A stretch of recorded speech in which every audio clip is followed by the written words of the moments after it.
আর্মির উপরে হামলা হচ্ছে। আকর্ষণ করে বলছি, আপনারা কেউ কোন উপজাতি ভাইয়ের উপর আক্রমণ করবেন না অথবা কোনো বাসা বাড়িতে অগ্নিসংযোগ করবেন না। আপনারা নিজ নিজ বাসা বাড়ি অথবা কর্মস্থলে ফিরে যান।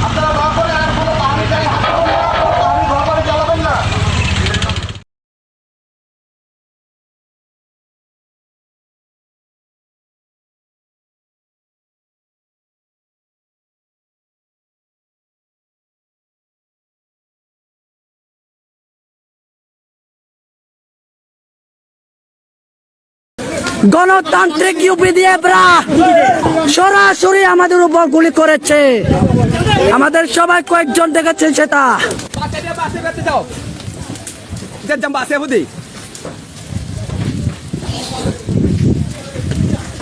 তো মিটো আগুন জ্বালা, ওই বাসারে শান্তিপুর সেটার বাসায় ডাক জ্বালা, আগুন জ্বালা।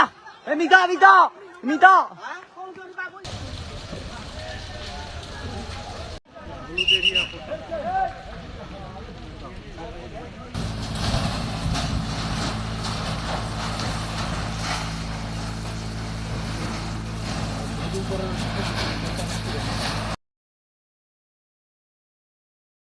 আমি মাটিরাঙ্গা থেকে যখন যাত্রী নামে দিয়ে মোটরসাইকেল নিয়ে আসতেছিলাম, তখন গুইমারা উপজেলায় রামছু বাজার যখন মুখে আসছি গুদামের সামনে, তখন পাহাড়ি সন্ত্রাসীরা দেখতেছি সেনাবাহিনী এমনকি বাঙালিদের সাথে গন্ডগোল চলতেছে, ডাইরেক্ট গুলি করতেছে।